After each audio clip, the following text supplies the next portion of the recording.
Smear campaigns, demolition jobs, PR nightmares, how to survive a media assault. We will be reading more of your comments. All right. Ito naman si Joel, no? Meron siyang mga produkto niya dito na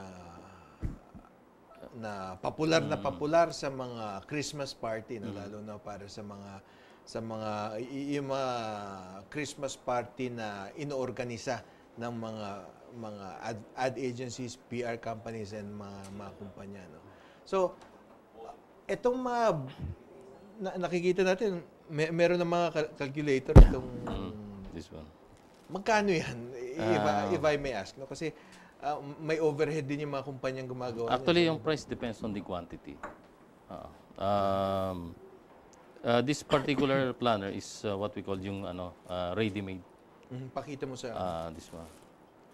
Bali, ang pagiging part ko sa business is piniprint ko lang yung name ng company address. So anong binabudget ng mga kumpanya para sa mga ganyan? Actually, particular this one, it costs almost 220 per piece. So pang mga ano yan, pang mga for 200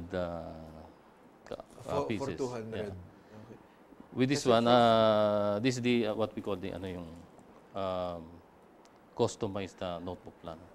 Kasi for the past 20 years, tumatanggap ako ng mga notebook tsaka mga kalendaryo mula sa mga kumpanya. Naisip ko lang kung saan ang gagaling. At meron din, of course, industriya sa likod niyan. No? So meron din mga nabibigyan ng mga hanap buhay dyan sa industriya na yan. Okay. Balik tayo kay Michael. Dun sa... Do you expect that as 2016 draws even closer that this barrage of smear campaign against perceived front runners, will we see more and more of them? Kasi ngayon, syempre, gumaganti na rin yung meron na rin yung tinatawag na yung sa Iloilo yata, yung convention center or something. Senator Drilon. Senator Drilon, yes, meron na rin and he's an ally of the administration. Yes. So, ito na ba magiging trend natin hanggang sa 2016?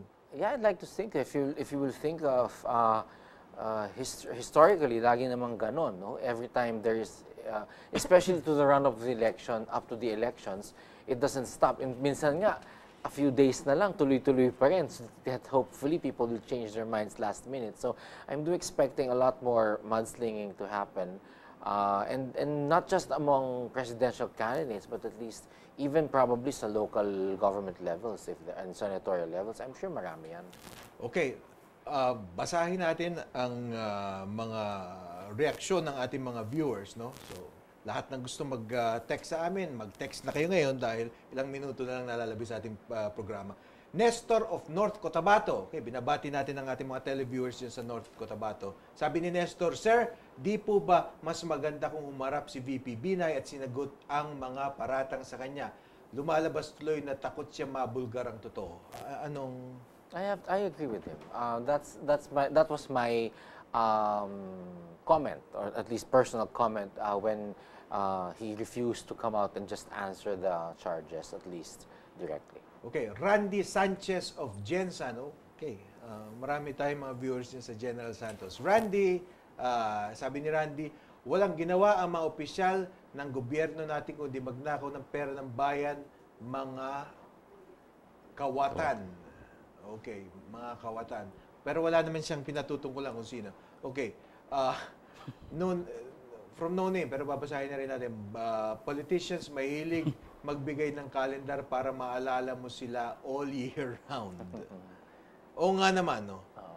Okay, pero nakakatulong ba yun? Dahil kasi ako personally naiinis ako. No? From a PR standpoint, naiinis ako pag parang inaako nila yung mga projects, yung mga ano ba yun, yung mga waiting shed, nakalagay yung pangalan nila, o minsan yung kanilang initials lang, o yung initials nila, iniiba nila para parang something to do with public service ang lumalabas. Pero iniisip ko, pera naman ng taong bayan yung ginagastos nun, di ba? Pero parang may utang na loob ka pa dun sa mga mayor, mga congressman, mga gobernador, o mga kung sino man. Yeah. Well, we always say, di ba, it's better to be out there than to be out of mind. So, I think the reason there is para lagi sila naaalala, or their names are always remembered by people. But as you said, so it can become a double-edged sword. It can be to your advantage, but then again, especially with the anti-epal thing, di ba? That could be a disadvantage. And I think personally, it is a disadvantage because people are tired of seeing these things. As you said, so yung bang pera ng bayan, pero feeling mo tayong trabaho naman nila yun if you think about it. Yes. So, okay. How has social media changed the game, no? Dati kasi kayo yung mga PR practitioners, kayo ang link, no, between the media and consequently the public to the celebrities or the newsmakers. Yes. Kahit na paano hindi mo matatanggal yung cordon sanitaire, no? Kasi pag mataas na opisyal kahit na media ka hindi ka naman pwede unless kaibigan mo talaga. You can't just waltz into their room and expect an interview, no? So, kahit na paano, meron dyan, not necessarily a PR man, no? Pero a communications man, no? Pero with social media, parang that already bridged the gap, no? Kasi ang isang politiko can actually write his comments, write his reply to certain issues thrown for or against him. So, has that changed the landscape?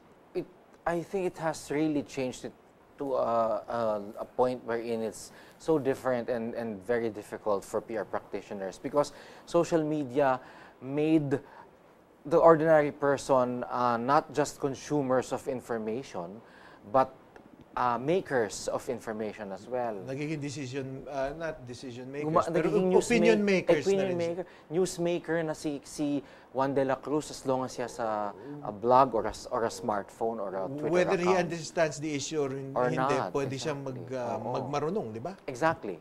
And yung kanya mga ka-friend or whatever you call it, will believe him. Yes. And so may cascading effect yan. Yes. And another thing that makes it really a game changer is that ang newspapers and print, may time yan before the news gets out But ang social media, minutes ang bibilangin and it's really out. And the worst thing that could happen is if you're trending negatively and everybody's passing on tweets and retweets and Facebook posts na negative. Okay, interesting text from Aris of Jensen. Okay, marami talaga nanonood saan. Yung cash token na binibigay ng politicians after a media press con, you think it's normal? You think it's ethical? No. Hindi. So, hindi normal yan at hindi ethical yan. In fact, yan yung tinatawag na envelopmental. So, yun ang tanong. Is it normal? Is it ethical? No. Ang sagot. Don't you think? It is not ethical. I agree with you. Okay. Mio Cavite, Mio of Cavite on Binay. A man who has no word of honor doesn't have respect even for himself. Pero again, ewan ko if he's referring to the vice president. No? Pero the thing is, ang sinasabi niya kaya siya umiiwas dun sa Senate is because prejudged na nga siya naman. Yes. So pag pumunta ka dun, meron silang tinatawag na yung nakalimutan ko na yung term na pero pag pumunta siya doon siguradong bugbog sarado siya whether or not he tells the truth dahil kontrapartido yun babanatan na siya ng babanatan kasi minsan whether or not a person tells the truth kung 10 yun na kung ano pinagsasabi sa'yo, gauntlet is the term, no? Yeah. It can be a gauntlet for him, di ba? Damned if you do, damned if you don't. Damned if you don't. So para pumunta lang siya doon para hiyain nila Trillanes or nila Cayetano or whoever, no? So kailangan din siguro i-balance niya 'yon. I mean, I'm not saying he's innocent of anything, pero yung punto niya also makes sense to me. It makes sense because if you're prejudged, then you lose. It's like fighting a battle you can never win. Tsaka makakatay yung mga tao doon. So marami doon mga magagaling din ng Yes. mga lawyer, no? So Yeah, they're lawyers. And sana yun, whether totoo yung sinasabi mo o hindi totoo yung sinasabi mo, pag nanggaling na sa mga bibig no na puro negatibo, at iisa ka lang. yeah, it's like and it's already like a lynch mob mentality. Yun. Gauntlet nga di ba? Pag pumunta ka na. So, talaga mahirap tong situation niya. Okay. No name. From Negros Occidental, si Estrada at Revilla bigla ang nagkakasakit upang maiwasan ng kanilang hinaharap na kaso. Okay, medyo ibang topic yan, pero still, okay, from our viewer, okay. Ito naman na sinasabi ni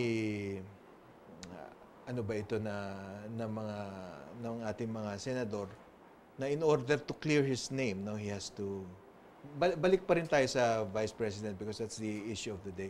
So, may punto rin yung mga senators, no, that gusto nilang maimbita siya doon. Pero again, he has to weigh the pros and cons of it. Yes. Kunwari ikaw ang ikaw ang spin doctor ng Vice President, how would you approach this problem?